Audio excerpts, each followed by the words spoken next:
दुनिया की सबसे खतरनाक सेना बनाने के लिए जिनपिंग ने फिर बढ़ाया डिफेंस बजट। जानिए भारत के लिए कितना खतरा। चीन ने अपना रक्षा बजट 7.2% बढ़ा दिया है। भारत के बजट से यह 3 गुना ज्यादा है, लेकिन अमेरिका के बजट से 4 गुना कम। लेकिन क्या शी जिनपिंग चीन की सेना को 2050 तक ऐसे ही बजट के सहारे सबसे ताकतवर सेना बना पाएंगे? क्या चीन दुनिया का सबसे ताकतवर मिलिट्री देश बन जाएगा? चीन जिस तरह के हथियार बना रहा है और उसे पाकिस्तान के साथ बांट रहा है, उससे भारत को दो तरफा संघर्ष का खतरा बढ़ जाता है। दो तरफा युद्ध की हालत में भारत को काफी ज्यादा नुकसान झेलना होगा, क्योंकि वह सीमा के इलाके में स्वदेशी मिसाइलों, फाइटर जेट्स की तैनाती करेगा, जिनकी जानकारी भारत को नहीं होगी। चीन ने जितना पिछले साल बजट बढ़ाया था, उतना ही इस साल भी बढ़ाया है। अमेरिका के बाद चीन अपनी मिलिट्री पर सबसे ज्यादा खर्च करता है।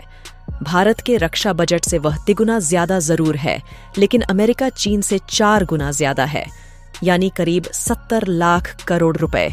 चीन अपनी मिलिट्री का बजट इतना क्यों बढ़ा रहा है?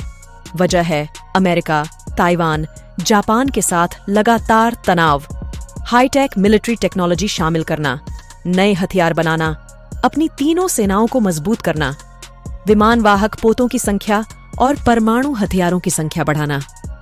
चीन के राष्ट्रपति शी जिनपिंग ने कुछ समय पहले कहा था कि साल 2050 तक वो चीन की सेना को दुनिया की सबसे ताकतवर सेना बना देंगे।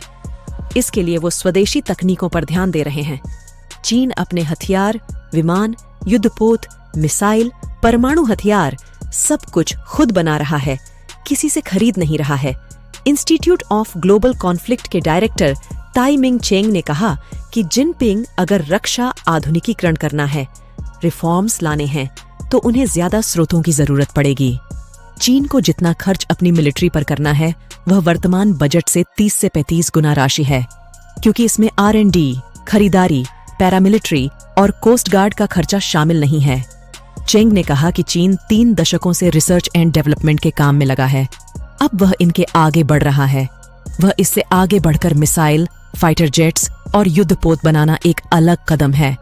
अगर जिनपिंग को 2050 तक चीन की सेना को सच में दुनिया का बादशाह बनाना है, तो उसे हर साल रक्षा बजट में 2 डिजिट की बढ़ोतरी करनी होगी। जिनपिंग ने पिछले साल मिलिट्री डेलीगेट्स को कहा था कि हमें इंटीग्रेटेड नेशनल स्ट्रेटेजिक सिस्टम और कैपेबिलिटी को बढ़ाना है। इसका मतलब होता है कि मिलिट्री और सिविलियन तकनीक को मिलाकर एक मजबूत सेना का निर्माण करना। इसमें सिविलियन इंडस्ट्री भी जुड़ेगी। इससे विदेशों से खरीदारी नहीं करनी पड़ेगी। चीन की अर्थव्यवस्था इस समय धीमी गति से आगे बढ़ रही है। लेकिन सेना के लिए इतना बजट बढ़ाना ये बताता है कि चीन अपनी तैयारी तेजी से कर रहा है।